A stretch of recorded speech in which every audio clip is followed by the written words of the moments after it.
그냥 조립이나 하는 나라 아닌가? 캐나다의 60조 원짜리 잠수함 사업 평가단장이던 그는 한국을 완전히 무시했습니다. 유보트로 유명한 독일, 60년 경력의 독일 TKMS가 당연한 선택이라고 생각했죠. 하지만 불과 2달 뒤 모든 게 뒤집혔습니다. 10월 22일 한국 장영실함 진수식. 한국이 25년 동안 극비로 개발한 세계 최강급 무기. 미국도 중국도 일본도 그 누구도 몰랐던 기술, 초음속 미사일이 공개되자 캐나다 평가단장은 경악을 금치 못했습니다. 이건 말이 안 되는데? 결국 캐나다는 전 세계의 예상을 뒤엎고 NATO 동맹국, 독일 대신 한국을 선택했습니다. 지금부터 그 충격적이고도 감동적인 현장 속으로 들어가 보시죠. 그 전에 한국 최고라고 댓글을 남겨주세요. 구독과 좋아요를 눌러주시면 대한민국의 힘이 세계에 널리 알려질 수 있습니다. 바로 시작하겠습니다. 한국은 그저 가격 경쟁용 들러리라고 생각했죠. 그런데 8일 후 저는 보고서를 완전히 뒤집어야 했습니다. 저는 캐나다 국방부 잠수함 사업 수석 고문 제임스 맥킨지입니다. 30년간 전 세계 잠수함을 평가해 왔습니다. 미국의 버지니아급, 독일의 212급, 프랑스의 바라쿠다급, 러시아의 야생급까지 NATO 잠수함 평가 프로젝트를 15차례 주도했고 호주의 AUKUS 사업에도 참여했습니다. 워싱턴 포스트는 저를 서방 세계 최고의 잠수함 전문가라고 불렀죠. 저는 제 판단이 틀린 적이 거의 없었습니다. 그래서 이번에도 확신했습니다. 독일이 이긴다고 말이에요. 2025년 8월 캐나다 정부는 차세대 잠수함 사업 CPSP의 최종 후보를 발표했습니다. 독일 TK와 한국 하나오션 HD 현대중공업 컨소시엄. 솔직히 저는 웃음이 나왔어요. 한국이 프랑스, 스웨덴 같은 유럽 명가들을 제쳤다고요? 운이 좋았네라고 생각했습니다. 하지만 독일을 이긴다? 불가능했습니다. 유보트의 나라, 60년 수출 역사, NATO 동맹국. 독일은 압도적이었거든요. 반면 한국은요? 장보고급도 독일 209급 기반이었잖아요. 독일 기술로 만든 잠수함이네. 저는 그렇게 생각했습니다.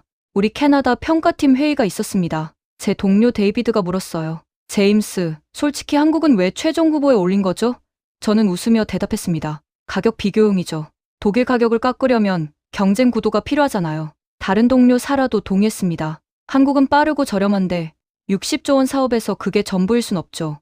우리의 평가는 명확했습니다. 독일 90%, 한국 10%. 사실 한국을 무시한 건 처음부터였습니다. 2024년 11월, 저는 거제 조선소를 방문했어요. 규모는 압도적이더군요. 축구장 900개 크기, 3만 명 인력, 로봇 용접 시스템까지. 하지만 저는 생각했습니다. 조선소가 크다고 잠수함을 잘 만드는 건 아니야. 제가 본 잠수함들은 대부분 유럽 기술 기반이었거든요. 독일 설계, 프랑스 소나, 결국 조립 공장이구나. 저는 그렇게 결론 내렸습니다. 그렇게 2025년 10월 22일, 저는 장영실함 진수식에 참석했습니다. 마크 카니 총리님이 8일 후 방문하시기 전에 현장을 점검하는 임무였죠. 솔직히 별 기대가 없었습니다. 또 번지르르한 쇼나 하겠지. 보고서도 이미 마음속으로 작성했어요. 한국 조선소는 인상적이나 기술력은 독일 우위, TKMS 권고. 진수식장에서 저는 인정했습니다. 한국의 쇼맨십은 대단하더군요. 3600톤급 장영실함이 햇빛 아래 빛났습니다. 길이 89m, 매끈한 선체, 리튬이온 배터리 탑재. 기술은 좋네. 조선만큼은. 저는 중얼거렸습니다. 하지만 여전히 회의적이었어요. 잠수함의 진짜 실력은 수면 아래서 나오는 거니까요. 겉모습은 중요하지 않았습니다. 그런데 제 시선을 사로잡은 게 있었습니다. 잠수함 옆 은색 원통형 컨테이너. 길이 약 6.6m, 직경 53cm. 미사일 캐니스터였습니다. 수직 발사관용이군. 하지만 이상했어요. 설명이 없었거든요. 그냥 거기 놔둔 것처럼 보였습니다. 컨테이너에 새겨진 세 글자만 보였습니다. 해성-5점. 저는 고개를 갸우뚱했습니다. 해성-5? 처음 듣는데. 한국 기자들이 술렁였어요. 저거 비밀 프로젝트 아니야? 군 관계자들 표정이 미묘하더군요. 당황한 듯도 미소 짓다 멈춘 듯도 보였습니다. 저는 생각했죠. 뭐 신형 미사일인가 보네. 근데 얼마나 대단하겠어? 저는 별로 신경 쓰지 않았습니다. 한국 미사일은 알고 있었거든요. 현무, 해성 시리즈. 대부분 아음속이잖아요. 마하 0.8, 0.9 정도. 나쁘지 않지만 특별할 것도 없었습니다. 저것도 어차피 그 정도겠지. 독일 DMEA사 어뢰가 훨씬 중요했어요. 잠수함 핵심은 어뢰니까요. 데이비드가 물었습니다. 제임스, 저 미사일 뭐죠? 저는 무심하게 대답했어요. 신형 순항 미사일 아닐까? 크게 중요하진 않아. 어차피 우리가 선택할 건 독일이니까. 데이비드도 고개를 끄덕였습니다. 그렇죠. 한국은 조선은 잘하는데 무기는 좀. 우리는 웃으며 다른 곳으로 시선을 돌렸습니다. 저는 여전히 확신했습니다. 독일이 이긴다고 말이에요.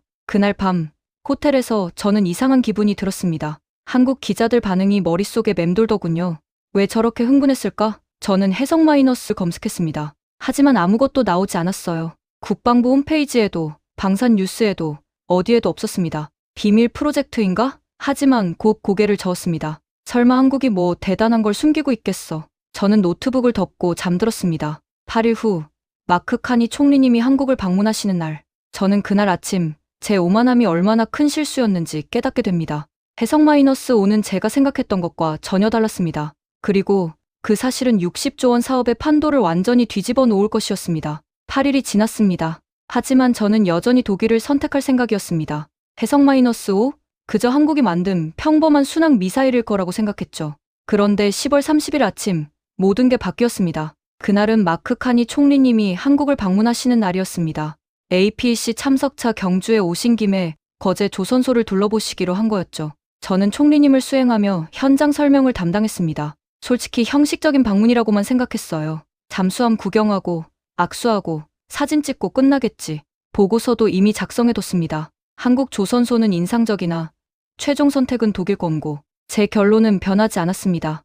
오전 10시 카니 총리님이 헬리콥터로 도착하셨습니다. 김민석 국무총리와 김동관 하나오션 부회장이 영접했습니다. 총리님이 감탄하시더군요. 헬기에서 보니 규모가 엄청나군요. 저도 동의했습니다. 한국 조선소의 스케일은 정말 압도적이었거든요. 하지만 속으로는 생각했죠. 크기가 전부는 아니지. 우리는 장영실함으로 향했습니다. 총리님은 직접 내부로 들어가셨습니다. 전투 관제실, 어뢰 발사관, 승조원 거주 공간까지 둘러보셨어요. 하나 측이 설명했습니다. 리튬이온 배터리 덕분에 자망 시간이 1.6배, 최대 속도 유지 시간은 3배입니다. 저는 고개를 끄덕였습니다. 기술은 인정했어요. 하지만 여전히 생각했습니다. 좋긴 한데 독일도 이 정도는 하잖아. 갑판 위로 올라왔을 때였습니다. 총리님의 시선이 그 컨테이너에 멈췄습니다. 8일 전 제가 무시했던 은색 캐니스터.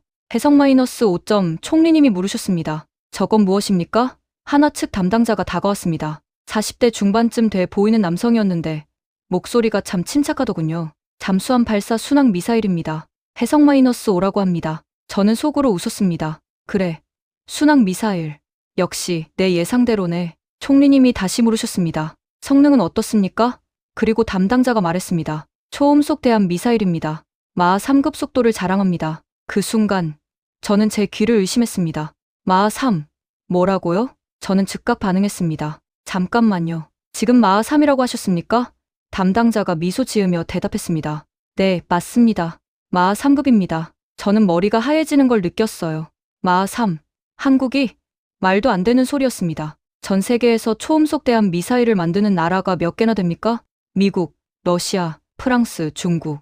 딱 그 정도입니다. 한국이 그 대열에 들어갔다는 겁니까? 저는 다급하게 물었습니다. 어떻게 마하 3이 가능합니까? 램제트 엔진입니까? 담당자가 고개를 끄덕이더군요. 정확하십니다. 고체 연료 램제트 엔진을 탑재했습니다. 2000년부터 러시아 MPO 마시와 협력해 개발했고 이후 완전히 국산화에 성공했습니다. 저는 숨이 막혔습니다. 램제트 엔진이라고요? 극소수 국가만 다룰 수 있는 초고난도 기술이잖아요. 그 기술을 한국이 가지고 있었던 겁니다. 제 옆에 있던 데이비드도 충격을 받은 표정이었습니다. 그가 작은 목소리로 말했어요. 제임스, 마하 3이면. 저는 고개를 끄덕였습니다. 알았습니다. 기존 함대 방어 체계로는 요격이 불가능하다는 거려. 레이더가 탐지하고 요격 미사일을 발사하고 목표물을 명중시키기까지의 시간. 그 모든 계산이 마하 3 앞에서는 무용지물이 되는 겁니다. 저는 다시 물었습니다. 사거리는 어느 정도입니까? 담당자가 답했습니다. 공식적으로는 300km 이상이라고만 말씀드릴 수 있습니다. 하지만 업계에서는 500에서 600km로 추정하고 있습니다. 500km라. 저는 머릿속으로 계산했습니다. 동해남단에서 북한 최북단까지 타격 가능한 거리였어요. 필요하다면 내륙 깊숙이까지 공격할 수 있다는 뜻이었죠. 그리고 저는 깨달았습니다. 독일 잠수함에 탑재되는 미사일을요. 하픈블록 II, 아음속입니다. 마하 0.9, 사거리 280km. 저는 그것으로 충분하다고 생각했었죠. 검증된 무기니까요. 하지만 지금 제 앞에는 마하 3 사거리 500km가 있었습니다.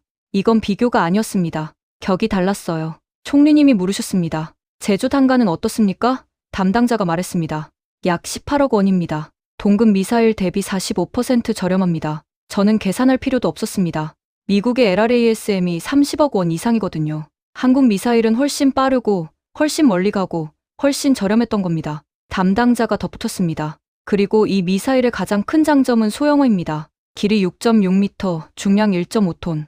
러시아 야온트 미사일 대비 70% 수준으로 줄였습니다. 덕분에 잠수함뿐만 아니라 구축함, 호위함, 심지어 전투기에서도 운용 가능합니다. 저는 그 의미를 이해했습니다. 범용성이었습니다. 육해공전 영역에서 사용할 수 있다는 거예요. 이건 단순한 미사일이 아니었습니다. 게임 체인저였습니다. 저는 8일 전을 떠올렸습니다. 저것도 어차피 그 정도겠지라고 무시했던 제 자신을요. 크게 중요하진 않아라고 웃으며 말했던 제 자신을요. 얼굴이 화끈거렸습니다. 제가 얼마나 오만했는지, 한국을 얼마나 무시했는지 뼈저리게 느꼈습니다. 총리님이 저를 바라보셨습니다. 제임스, 이건 어떻습니까? 저는 침을 삼켰습니다. 그리고 솔직하게 대답했습니다. 총리님, 이건 예상을 완전히 뛰어넘는 겁니다. 솔직히 저는 한국이 이런 기술을 가지고 있을 거라고는 전혀 생각하지 못했습니다. 총리님이 담당자에게 물으셨습니다. 이 미사일은 언제부터 개발하셨습니까? 담당자가 답했습니다. 2000년부터입니다. 25년이 걸렸습니다. 25년이라 저는 그 숫자를 곱씹었습니다. 한국은 25년 동안 이것을 준비했던 겁니다. 아무도 모르게, 조용히, 치밀하게요. 그리고 지금 공개한 거죠. 저는 깨달았습니다. 이건 우연이 아니었다는 거요. 8일 전 진수식에서 살짝 보여주고 오늘 총리님 방문 때 제대로 설명하는 거였습니다. 한국은 우리에게 메시지를 보내고 있었던 겁니다. 우리가 가진 건 단순한 잠수함이 아닙니다. 세계 최고 수준의 무기 체계를 갖춘 잠수함입니다. 그리고 그 순간 저는 제 보고서를 완전히 다시 써야 한다는 걸 깨달았습니다. 그날 오후 저는 호텔방에서 컴퓨터 앞에 앉아 있었습니다. 손이 떨렸습니다. 지난 30년간 제가 작성했던 어떤 보고서보다 어려운 보고서였죠. 왜냐하면 제가 틀렸다는 걸 인정해야 했으니까요. 저는 노트북을 열고 독일과 한국의 미사일 스펙을 나란히 놓고 비교했습니다. 하픈블록 IID 세성-5점 숫자를 보는 순간 저는 한숨을 쉬었어요. 이건 비교가 아니었습니다. 학살이었죠. 속도부터 봤습니다. 하프는 마하 0.85시속 1000km, 해성-5는 마하 3시속 3600km 이상, 4배 빠릅니다. 그게 무슨 의미인지 아십니까? 대응 시간이 4분의 1로 줄어든다는 겁니다. 100km 거리에서 하프는 6분을 줍니다. 해성-5는 단 1분 40초예요. 요격하기엔 절대적으로 부족한 시간이죠. 사거리를 봤습니다. 하프는 280km, 해성-5는 50만 600km로 추정됩니다. 거의 2배예요. 한국 잠수함은 적 함대 방어망 밖에서 미사일을 쏠 수 있습니다. 독일 잠수함은요? 280km까지 접근해야 해요. 발각될 확률이 훨씬 높죠. 가격도 봤습니다. 하프는 발당 25억 원, 해성-5는 18억 원, 28% 저렴합니다. 성능은 압도적인데 가격은 더 싸요. 말이 안 되는 거죠. 저는 계산기를 두드렸습니다. 잠수함 12척에 각각 10발씩이면 총 120발. 하푼으로 가면 3천억 원, 해성-5로 가면 2160억 원, 840억 원 차이예요. 그것도 성능이 훨씬 뛰어난 미사일로 말이죠. 제 휴대폰이 울렸습니다. 데이비드였어요. 제임스, 지금 팀 회의 소집됐어. 긴급이야. 30분 후 로비에서 봐. 저는 알았습니다. 모두가 똑같은 계산을 하고 있다는 거요. 30분 후 호텔 회의실에 모였습니다. 캐나다 평가팀 전원, 데이비드, 사라, 해군 출신 기술 고문 마이크 로렌스까지. 분위기가 심상치 않았어요. 모두 침통한 표정이었습니다. 마이크가 먼저 입을 열었습니다. 여러분, 우리 큰일 났습니다. 오늘 본 거 진짜예요. 해성-5는 실전 배치 완료 상태입니다. 사라가 물었어요. 그럼 이미 한국 해군이 쓰고 있다는 얘기인가요? 마이크가 고개를 끄덕였습니다. 네, 장보고 마이너스 3배치 마이너 이미 탑재됐어요. 작년부터 운용 중입니다. 저는 충격을 받았습니다. 작년부터요? 1년 넘게 실전 검증을 해온 거잖아요. 데이비드가 말했습니다. 제임스, 솔직히 말해봐. 독일이 이길 수 있어? 저는 침묵했습니다. 모두가 저를 바라봤어요. 저는 천천히 고개를 저었습니다. 없습니다. 무기 체계 면에서는 한국이 압도적입니다. 사라가 한숨을 쉬었어요. 8월에 우리가 뭐라고 했죠? 독일 90%, 한국 10%. 저는 쓴웃음을 지었습니다. 제가 틀렸습니다. 완전히요. 마이크가 자료를 펼쳤습니다. 여러분, 이거 보세요. 마하 3급 램제트를 개발할 수 있는 나라는 손에 꼽습니다. 미국, 러시아, 프랑스, 인도, 중국, 그리고 이제 한국이에요. 독일은요? 램제트 기술이 아예 없어요. 회의실이 조용해졌습니다. 사라가 물었습니다. 그럼 독일은 어떻게 대응할 건가요? 마이크가 답했어요. 대응이고 뭐고 없어요. 독일이 지금 당장 개발 시작해도 최소 10년은 걸립니다. 한국은 25년 걸렸거든요. 데이비드가 중얼거렸습니다. 10년이면 우리 사업은 진짜 끝나 있겠네. 저는 말했습니다. 사실 독일도 이미 알고 있을 겁니다. 오늘 진수식에 TKMS 관계자들도 와 있었거든요. 사라가 눈을 크게 떴어요. 정말요? 표정은 어땠어요? 저는 대답했습니다. 다들 얼굴이 하얗더군요. 그때 마이크가 폭탄을 하나 더 터뜨렸습니다. 여러분, 그리고 이거. 한국은 해성-6도 개발 중입니다. 마하 5급, 극초음속이에요. 저는 믿을 수가 없었습니다. 마하 5요? 요격이 아예 불가능한 수준이잖아요. 사라가 한숨을 쉬었습니다. 독일은 끝났네요. 데이비드가 저를 바라봤습니다. 제임스, 그럼 우리 보고서 어떻게 쓸 거야? 저는 잠시 고민했습니다. 그리고 솔직하게 말했어요. 제가 8월에 썼던 보고서는 전부 폐기해야 합니다. 새로 쓸 겁니다. 한국 중심으로요.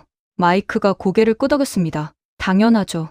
우리가 선택할 건 성능입니다. 동맹국이고 뭐고 성능 떨어지는 무기를 60조 원 주고 살 순 없어요. 저는 그날 밤 내내 잠을 못 잤습니다. 머릿속에서 계속 숫자가 맴돌았거든요. 마하 0.85 this 마하 3.280km this 500km 25억 원 this 18억 원. 모든 항목에서 한국이 이겼습니다. 압도적으로요.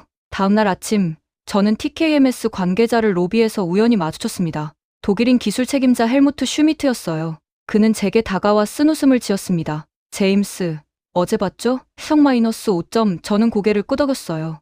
헬무트가 말했습니다. 우리도 몰랐어요. 한국이 그런 걸 숨기고 있었는지. 25년 동안 비밀로 한 거예요. 우리는 완전히 당했습니다. 저는 그에게 물었습니다. 독일은 대응할 방법이 있습니까? 헬무트가 고개를 저었어요. 솔직히 없어요. 우리가 제안할 수 있는 건 검증된 기술입니다. 하지만 한국은 더 나은 기술을 제안하고 있어요. 게다가 더 싸죠.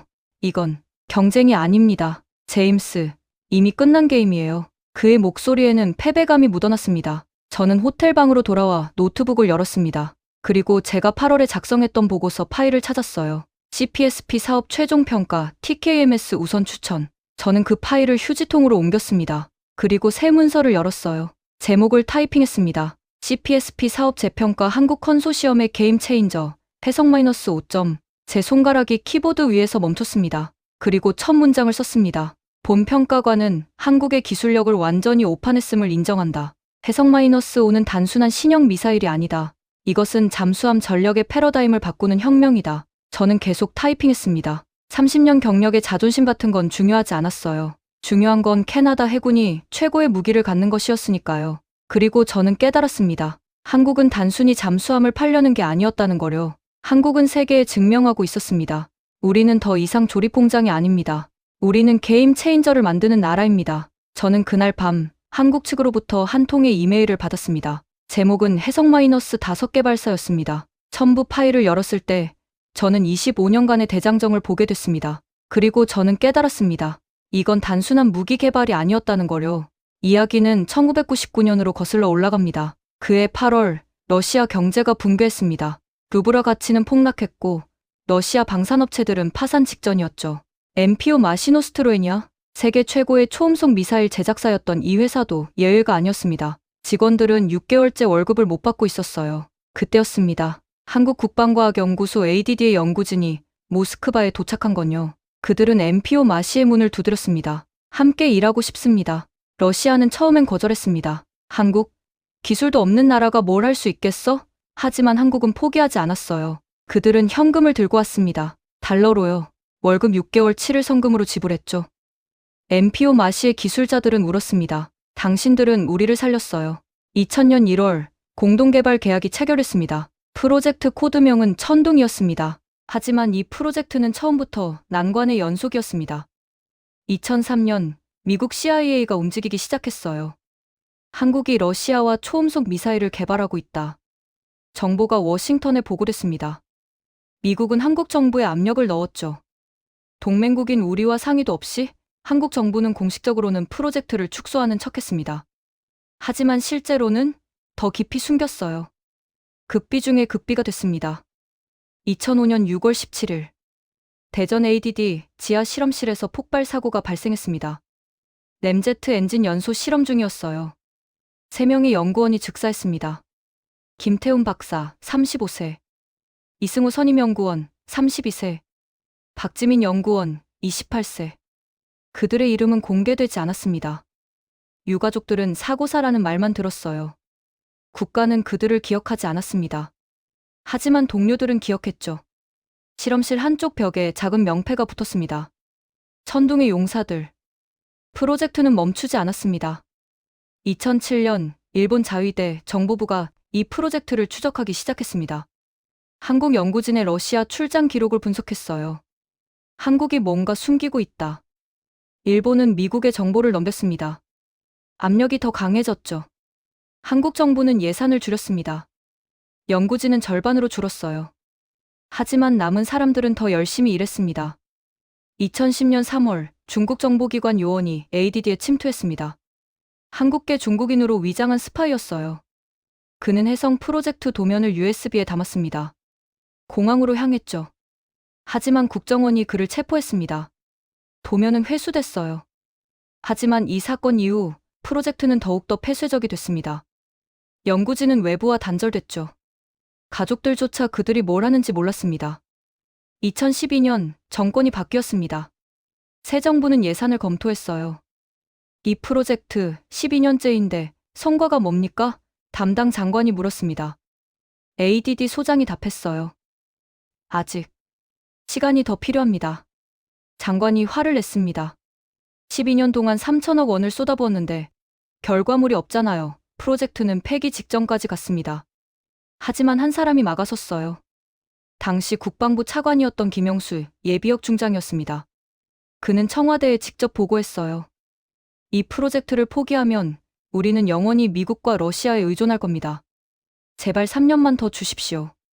대통령이 결정했습니다. 3년. 그때까지 선거 없으면 끝입니다. 2015년 2월. 3년의 시한이 다가오고 있었습니다. 하지만 여전히 문제가 있었어요. 소형화였습니다. 러시아 야온트 미사일은 무게가 3.8톤이었어요. 너무 무거웠죠. 잠수함에 실을 수가 없었습니다. 연구진은 절망했어요. 불가능합니다. 그때 한 젊은 연구원이 말했습니다. 최민준, 29세였어요. 연료를 바꾸면 어떨까요? 고체 연료 대신 액체 고체 하이브리드를 쓰면요. 선배들이 웃었습니다. 그건 이론일 뿐이야. 실제로는 안 돼. 하지만 최민준은 포기하지 않았어요. 그는 밤마다 실험실에 남았습니다. 6개월 후, 그가 소장실 문을 두드렸어요. 됩니다. 소형화 가능합니다. 그의 손은 떨리고 있었습니다. 2017년 11월, 첫 시제품이 완성됐습니다. 무게 1.5톤, 길이 6.6m. 목표를 달성했어요. 하지만 진짜 시험은 이제부터였습니다. 과연 마하 3을 낼 수 있을까? 2018년 3월, 안흥 시험장에서 첫 발사 시험이 있었습니다. 연구진 전원이 지켜봤어요. 미사일이 발사됐습니다. 1초, 2초, 3초. 램제트 엔진이 점화됐습니다. 속도가 올라갔어요. 마하 1, 마하 2, 마하 2.7. 그리고 멈췄습니다. 미사일은 바다에 떨어졌어요. 실패였습니다. 연구진은 무너졌죠. 19년의 노력이 무너지는 순간이었습니다. 하지만 최민준은 데이터를 분석했습니다. 연소실 온도를 200도만 더 올리면 됩니다. 그는 6개월을 더 실험했어요. 동료들은 말했죠. 그만해, 민준아. 이제 포기해도 돼. 하지만 그는 답했습니다. 김태훈 박사님이 목숨 바쳐 시작한 거예요. 제가 끝내야 합니다. 2018년 9월 두 번째 발사. 미사일이 날아갔습니다. 마하 1, 마하 2, 마하 2.9, 마하 3.0, 마하 3.2 성공이었습니다. 연구진은 서로 끌어안고 울었어요. 김태훈 박사의 아내도 그 자리에 있었습니다. 그녀는 하늘을 바라보며 말했어요.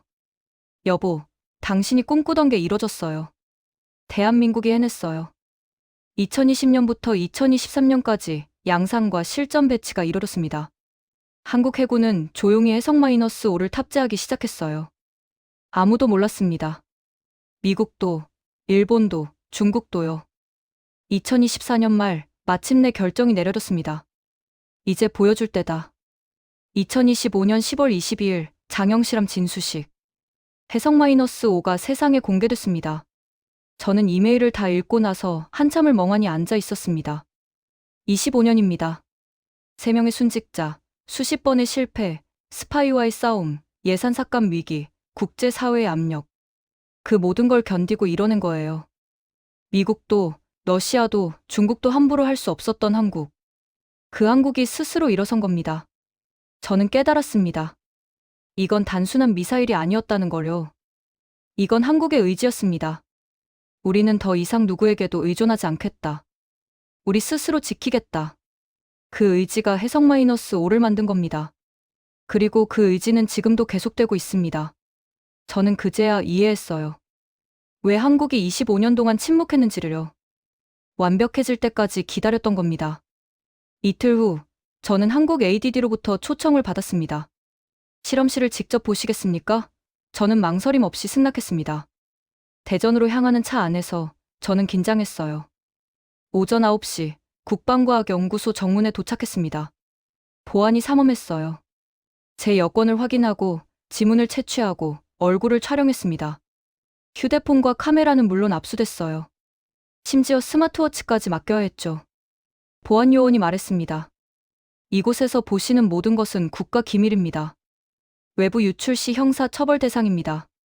저는 동의서에 서명했습니다. 손이 떨렸어요. 엘리베이터를 타고 지하 3층으로 내려갔습니다. 문이 열렸을 때 김복도가 나타났어요.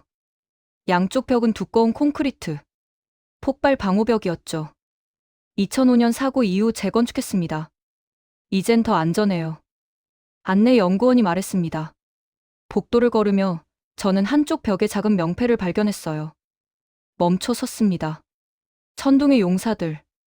김태훈 박사 1970에 2005, 이승호 선임연구원 1973에 2005, 박지민 연구원 1977에 2005.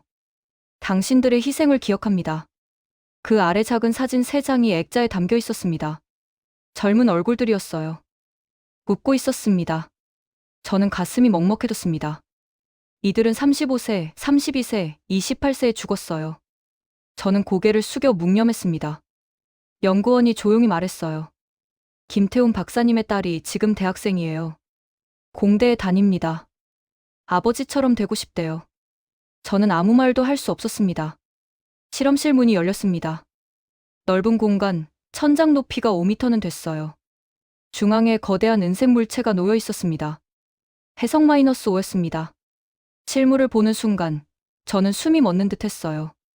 길이 6.6m, 직경 53cm. 매끈한 표면, 완벽한 용접선. 예술품 같았습니다.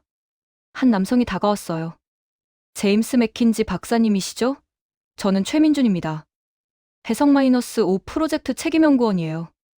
35세쯤 돼 보였습니다. 저는 악수했습니다. 만나서 영광입니다.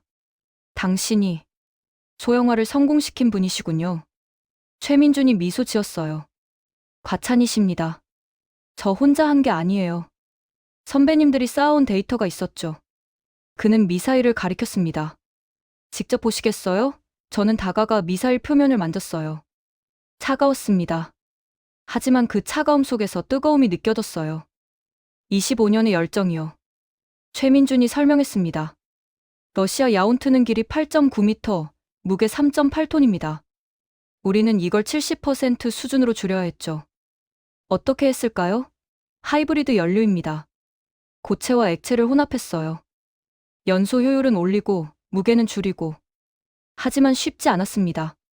폭발 위험이 컸거든요. 김태훈 박사님이 돌아가신 것도 이 연료 때문이었어요. 그는 미사일 중간 부분을 가리켰습니다. 여기가 램제트 엔진입니다. 직경 40cm. 러시아 것보다 20% 작지만 성능은 똑같아요. 3D 프린팅으로 내부를 최적화했죠. 연소 효율이 15% 올랐습니다. 저는 감탄했습니다. 천재적이군요. 최민준이 웃었어요. 천재는요. 그냥 500번 실패하고 501번째에 성공한 거예요. 그가 노트북을 열었습니다. 영상 보시겠어요? 화면에 아능 시험장이 나타났어요. 2018년 9월 15일. 발사대 위에 해성-5가 보였습니다.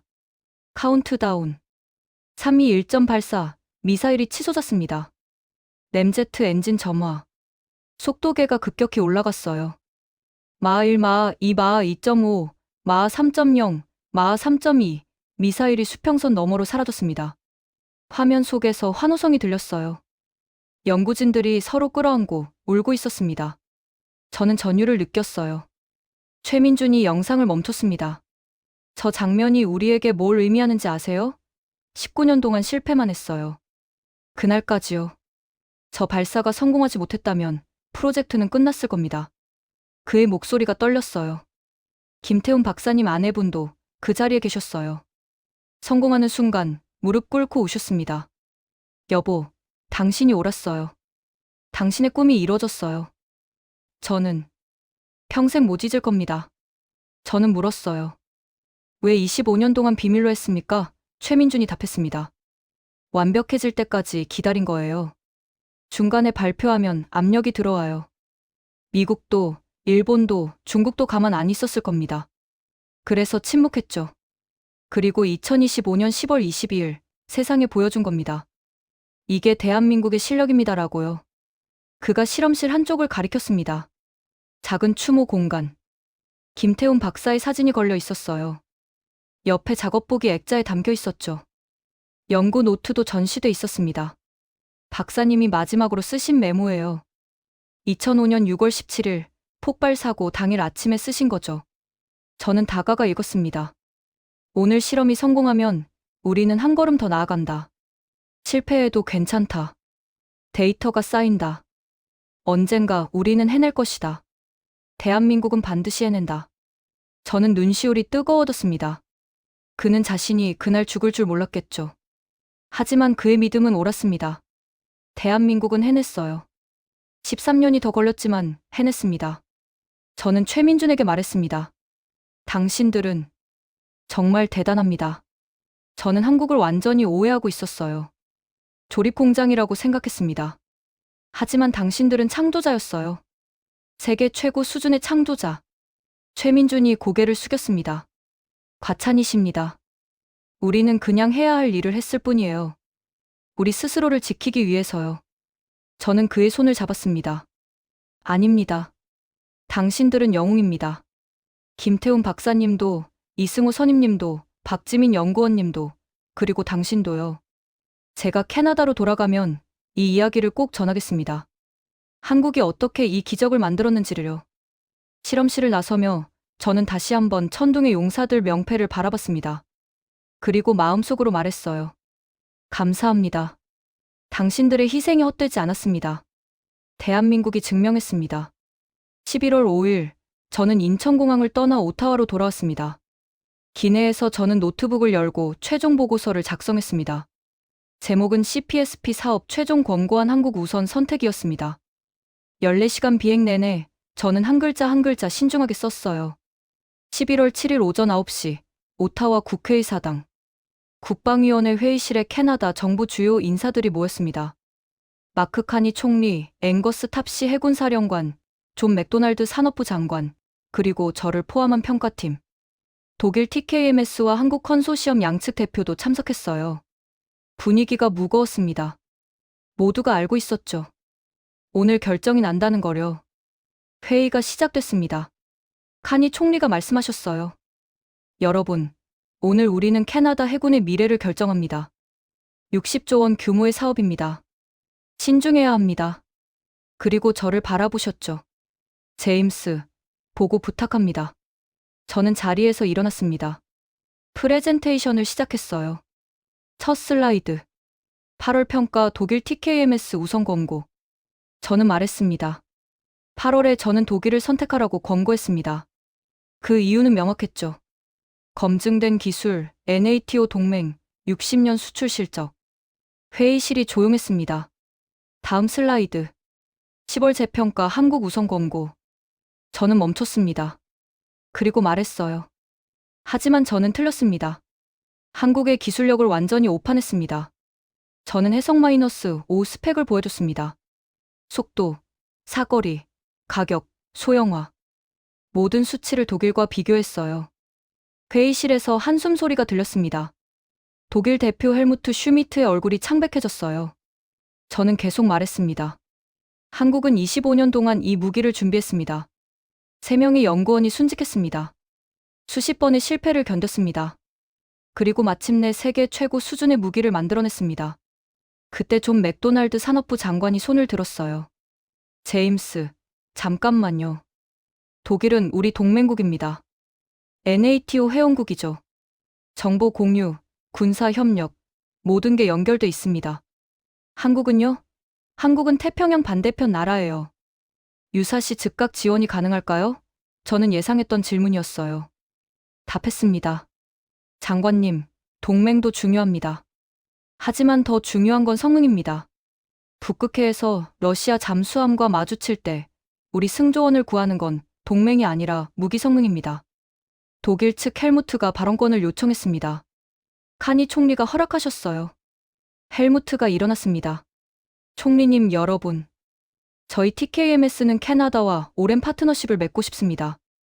그래서 새로운 제안을 준비했습니다. 그는 서류를 꺼냈어요. 가격을 10% 인하하겠습니다. 그리고 현지 생산 비율을 70%까지 올리겠습니다. 캐나다 일자리 12,000개를 창출하겠습니다. 회의실이 술렁였습니다. 맥도날드 장관이 말했어요. 보십시오. 독일은 양보하고 있습니다. 일자리도 보장하고요. 한국은 어떻습니까? 한국 측 대표가 침착하게 답했습니다. 저희도 현지 생산 70%를 제한합니다. 일자리는 15,000개입니다. 그리고 가격은 이미 독일보다 8% 저렴합니다. 헬무트의 얼굴이 굳었어요. 저는 다시 발언했습니다. 장관님, 가격과 일자리도 중요하지만 핵심을 놓치면 안 됩니다. 우리가 사는 건 잠수함입니다. 그 잠수함에 탑재되는 무기가 핵심이에요. 독일 잠수함에는 마하 0.85 미사일이 실립니다. 한국 잠수함에는 마하 3 미사일이 실립니다. 이건 비교가 안 됩니다. 저는 화면에 영상을 띄웠어요. 안흥 시험장에서 해성 -5가 발사되는 장면이었습니다. 마하 3.2를 달성하는 순간 회의실 사람들이 숨을 죽이고 봤습니다. 영상이 끝났을 때 앵거스 탑시 해군 사령관이 말했습니다. 저는 정치인이 아닙니다. 저는 군인입니다. 제 임무는 캐나다 해군을 지키는 겁니다. 그러려면 최고의 무기가 필요해요. 제가 본 바로는 한국이 최고입니다. 그의 목소리는 단호했습니다. 맥도날드 장관이 반박했어요. 하지만 사령관님, 독일 기술은 검증됐습니다. 한국 기술은요? 실전 경험이 있습니까? 저는 답했습니다. 있습니다. 2024년부터 한국 해군이 운용 중입니다.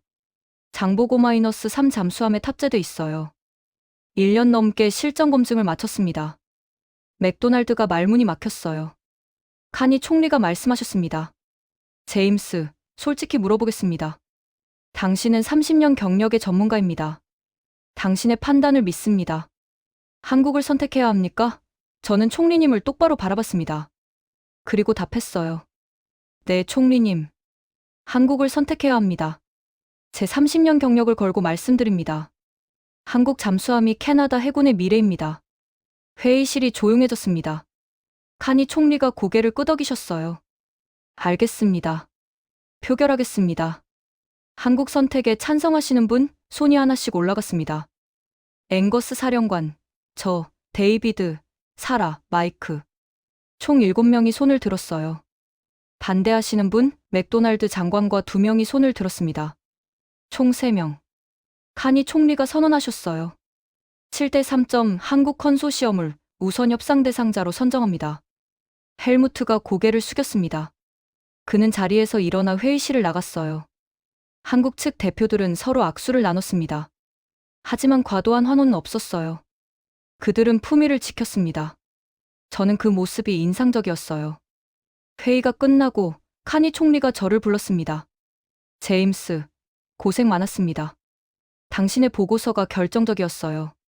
저는 답했습니다. 총리님, 저는 진실을 말했을 뿐입니다. 한국은 그럴 자격이 있습니다. 총리님이 미소 지으셨어요. 당신은 8월에 독일을 선택하라고 했죠. 그런데 10월에 완전히 입장을 바꿨습니다. 쉽지 않았을 텐데요. 저는 고개를 숙였습니다. 제가 틀렸다는 걸 인정하는 건 어렵지 않았습니다. 진실 앞에서는요. 그날 오후 캐나다 정부는 공식 발표했습니다. 캐나다는 한국 하나오션 HD 현대중공업 컨소시엄을 차세대, 잠수함 사업 우선 협상 대상자로 선정했습니다. 전 세계 언론이 들썩였어요. 독일이 아니라 한국? 60조 원 사업을 한국이 가져갔다고? 한국 언론은 환호했습니다. 독일 언론은 침묵했어요. 저는 그날 밤 호텔방에서 창밖을 바라봤습니다. 오타와의 야경이 아름다웠어요. 저는 생각했습니다. 8월에 제가 한국을 무시했던 거려. 조립 공장이라고 비웃었던 거려. 하지만 한국은 증명했습니다. 25년의 침묵, 3명의 순직, 수십 번의 실패. 그 모든 걸 이겨내고 세계 최고의 무기를 만들어냈어요. 그리고 오늘 캐나다가 그 진가를 인정했습니다. 저는 창밖을 보며 중얼거렸습니다. 대한민국, 당신들은 해냈습니다. 11월 10일, 캐나다 정부와 한국 컨소시엄 간 정식 계약이 체결됐습니다. 장소는 거제 하나오션 본사였습니다. 저도 그 자리에 참석했어요. 계약서에 서명이 끝나자 회의실 밖에서 환호성이 터져나왔습니다. 거제 조선소 직원 3만 명이 지켜보고 있었어요.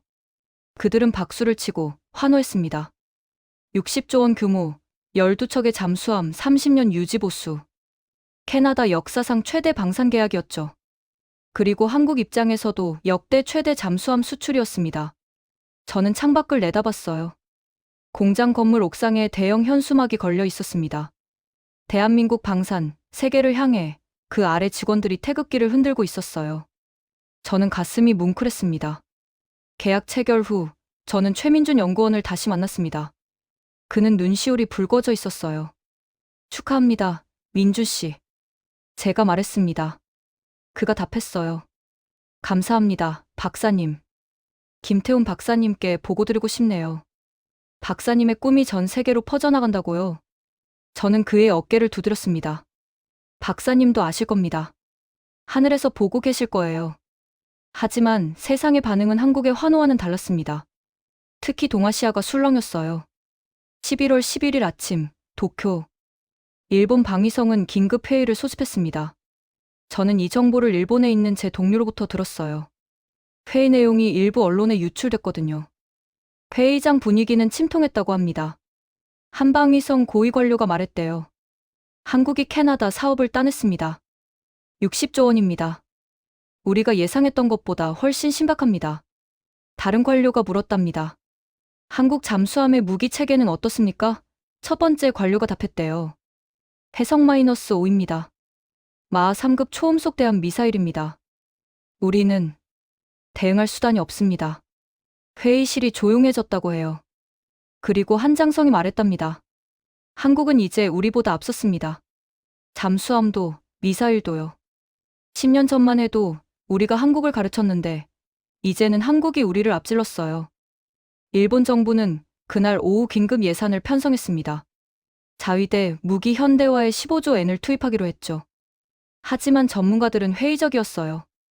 돈만으로는 안 됩니다. 기술이 필요해요. 한국은 25년을 준비했습니다. 우리는 지금 시작하면 언제 따라잡습니까? 중국도 움직였습니다. 11월 12일 베이징. 중국 중앙군사위원회는 비공개 회의를 열었어요. 제 정보원에 따르면 회의 주제는 한국 방산의 위협 평가였다고 합니다. 중국은 한국을 늘 자신들보다 한 단계 아래로 봤어요. 하지만 해성-5는 그 인식을 깼습니다. 중국의 YJ-18대함 미사일은 마하 2.53입니다. 해성-5와 비슷한 수준이죠. 하지만 해성-5는 70% 소형화에 성공했어요. 범용성이 훨씬 높습니다. 중국은 이제 한국을 경쟁자로 인식하기 시작했습니다. 미국도 놀랐습니다. CIA는 한국의 해성 프로젝트를 25년 동안 추적했어요.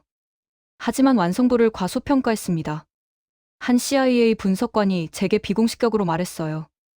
우린 한국이 러시아 기술을 모방하는 수준일 거라고 봤습니다. 그런데 알고 보니 독자 개발에 성공했더군요. 소형화까지 했고요. 솔직히 예상 못했습니다. 미국 국방부는 한국에 기술 협력을 제안했습니다. 램제트 엔진 기술을 공유할 의향이 있습니까? 하지만 한국은 정중히 거절했어요. 저희 독자 기술입니다. 공유는 어렵습니다. 독일의 반응도 흥미로웠습니다. 독일 언론은 자기 반성 기사를 쏟아냈어요. 슈피겔지는 이렇게 썼습니다.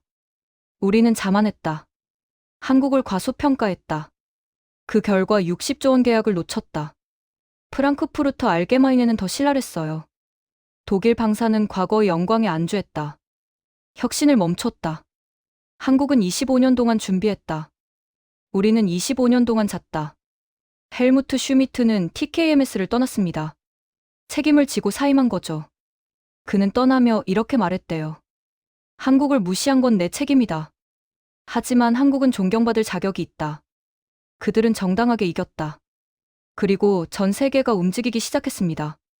계약 체결 일주일 만에 한국방위사업청은 15개국으로부터 문의를 받았어요. 폴란드는 잠수함 3척을 주문하고 싶다고 했습니다. 스페인은 기술 협력을 제안했어요. 호주는 AUKUS 프로그램에 한국 참여를 타진했습니다. 심지어 영국까지 관심을 보였죠. 한국 방사는 하룻밤 사이에 글로벌 플레이어가 됐습니다. 저는 11월 15일 서울에서 열린 국제 방산 세미나에 참석했습니다. 주제는 K방산의 부상이었어요. 연사로 나선 한 미국 전문가가 말했습니다. 한국은 이제 방산 시장의 게임 체인저입니다. 가격 경쟁력, 기술력, 납기 준수. 3가지를 다 갖췄어요. 앞으로 10년간 한국 방산 수출은 연평균 30% 성장할 겁니다. 객석에서 박수가 터져나왔습니다. 저도 박수를 쳤어요. 세미나가 끝나고 저는 한국 기자들과 인터뷰를 했습니다. 한 기자가 물었어요. 박사님, 솔직히 8월에는 독일을 선택하라고 하셨잖아요. 지금 돌아보면 어떠십니까? 저는 솔직하게 답했습니다. 제가 완전히 틀렸습니다. 한국을 무시했어요. 조립 공장 정도로 봤죠. 하지만 한국은 창조자였습니다. 그것도 세계 최고 수준의 창조자요. 저는 30년 경력의 전문가지만 한국 앞에서는 학생이었습니다. 많이 배웠어요. 다른 기자가 물었습니다. 앞으로 한국 방산의 미래를 어떻게 보십니까? 저는 잠시 생각했어요. 그리고 답했습니다. 한국은 멈추지 않을 겁니다. 해성-5 다음은 해성-6이 있죠. 마하 5급이라고 들었어요. 그 다음은 해성-7, 해성-8이 있을 겁니다. 한국은 25년 동안 숨어서 준비했어요. 이제 세상에 나왔습니다. 그리고 세상은 놀랐죠. 하지만 이건 시작일 뿐입니다. 한국의 진짜 저력은 이제부터 보일 겁니다. 저는 그날 밤 호텔방에서 창밖을 바라봤습니다. 서울의 야경이 아름다웠어요. 남산타워가 빛나고 있었죠. 저는 생각했습니다. 3개월 전 저는 한국을 무시했어요. 하지만 지금 저는 한국을 존경합니다. 25년의 침묵, 3명의 희생, 수백 번의 실패. 그 모든 걸 이겨내고 세계 최고의 무기를 만든 나라. 그리고 그것으로 세계 방산 시장의 판도를 바꾼 나라. 저는 중얼거렸습니다. 저는 역사의 증인이 됐습니다. 대한민국이 세계 무대에 서는 순간을 목격했어요. 그리고 이건 끝이 아닙니다. 시작입니다. 2025년 12월 5일, 저는 다시 한번 거제에 왔습니다. 이번엔 캐나다 잠수함 한번함 기공식이었습니다. 한 명은 HMCS 빅토리아 II였습니다. 11월 계약 체결 후 본격적인 건조, 시작을 알리는 자리였죠. 진수식장은 성대했습니다. 마크 카니 총리님이 직접 오셨어요. 앵거스 탑시 해군사령관도 함께였습니다. 한국 측에서는 김민석 국무총리와 하나오션 임직원 5,000명이 참석했죠. 저는 귀빈석에 앉아 있었습니다. 그리고 무대 앞줄 특별석에 한 여성이 앉아 있었어요. 김태훈 박사의 아내였습니다. 그녀 옆에는 20대 초반으로 보이는 젊은 여성. 김태훈 박사의 딸, KAIST 기계공학과 3학년이라고 들었습니다. 기공식이 시작됐습니다. 첫 철판 절단식이었어요. 거대한 강철 판재에 HMCS 빅토리아 II 각인이 새겨졌습니다. 길이 89m, 3,600톤급으로 건조될 예정입니다. 카니 총리님과 김민석 총리가 함께 절단 버튼을 눌렀어요. 스파크가 튀었습니다. 환호성이 터져나왔습니다. 카니 총리님이 김태훈 박사의 아내를 바라보셨습니다. 그녀는 울고 계셨어요. 딸이 어머니를 끌어안았습니다. 저는 가슴이 뜨거워졌습니다. 기공식 후 저는 특별 초청을 받았습니다. 빅토리아 IIM 설계 공개였어요. 대형 스크린에 3D 모델이 나타났습니다. 최신 디지털 시스템, 넓은 승조원 공간, 그리고 VLS 12개. 해성-5가 탑재될 자리였죠. 하나 측 설명자가 말했습니다. 이 잠수함은 30일간 잠항할 수 있습니다. 해성-5 12발을 탑재합니다. 사거리 500km, 마하 3.2 잠수함 한 척이면 캐나다 서부 해안 전체를 방어할 수 있어요. 2027년 6월 진수 예정입니다. 저는 고개를 끄덕였습니다. 정말 대단했어요. 저녁 하나오션 기념 만찬에서 최민준 연구원을 다시 만났습니다. 그런데 그의 명함이 바뀌어 있었어요. 국방과학연구소 차세대 무기체계연구소 소장. 저는 놀랐습니다. 승진하셨군요. 그가 미소 지었어요. 네, 김태훈 박사님의 자리를 이어받았습니다. 저는 그의 손을 잡았습니다. 축하합니다. 박사님도 기뻐하실 겁니다. 최민준 소장이 주변을 둘러보고 작은 목소리로 말했습니다. 해성-6 프로젝트가 승인됐습니다. 마하 5급이에요. 2030년 완성 목표입니다. 그리고 해성-7도 이미 기초 연구 중입니다. 마하 8을 목표로 합니다. 저는 숨이 막혔습니다. 한국은 멈추지 않고 있었어요. 만찬이 끝나고 저는 야외 추모 공간으로 걸어갔습니다. 작은 비석이 세워져 있었어요. 오늘 제막식을 한 거였습니다. 천둥 프로젝트 순직자 추모비. 김태훈 박사, 이승우 선임연구원, 박지민 연구원. 당신들의 희생으로 대한민국이 하늘을 날았습니다. 비석 옆에 김태훈 박사의 딸이 서 있었습니다. 저는 조용히 다가갔어요. 따님이시죠? 그녀가 고개를 끄덕였습니다. 네, 김지원입니다. 저는 인사했습니다. 저는 제임스 맥킨지입니다. 따님 아버지의 연구 덕분에 오늘 이 자리가 있게 됐습니다. 그녀가 말했어요. 아버지는 항상 말씀하셨어요. 대한민국은 반드시 해낸다고요. 저는 아버지를 믿어요. 그래서 저도 공학도가 됐습니다. 저는 그녀의 눈에서 아버지를 봤습니다. 같은 열정, 같은 신념이요. 12월 10일, 오타와로 돌아와 카니 총리님께 최종 보고를 올렸습니다. 총리님, CPSP 사업은 성공적으로 시작됐습니다. 한번함 기공식이 성대하게 치러졌고 2027년 6월 진수 예정입니다. 예정보다 빠른 진행입니다. 총리님이 물으셨어요.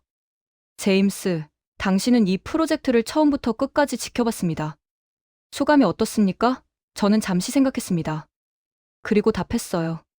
총리님, 저는 30년 동안 잠수함을 평가해 왔습니다. 미국, 러시아, 프랑스, 독일, 영국. 모든 강대국의 잠수함을 봤어요. 하지만 한국처럼 짧은 시간에 이렇게 빠르게 성장한 나라는 처음입니다. 25년 전 한국은 독일 기술을 배우던 학생이었어요. 지금 한국은 선생님이 됐습니다. 이건 기적이 아닙니다. 한국 사람들의 피와 땀과 눈물입니다. 3명의 순직, 수백 번의 실패, 25년의 인내. 저는 영광입니다. 이 역사를 목격한 것이요. 총리님이 고개를 끄덕이셨어요. 당신도 이 역사의 일부입니다. 당신이 진실을 말했기에 캐나다가 최선의 선택을 할 수 있었어요. 저는 답했습니다. 제가 한 건 진실을 인정한 것뿐입니다. 제가 틀렸다는 거요. 그날 저녁, 저는 은퇴를 결심했습니다. 30년 경력이었어요. 한국 프로젝트로 끝내고 싶었습니다. 제 인생 최고의 프로젝트였으니까요. 저는 은퇴 서한을 썼습니다.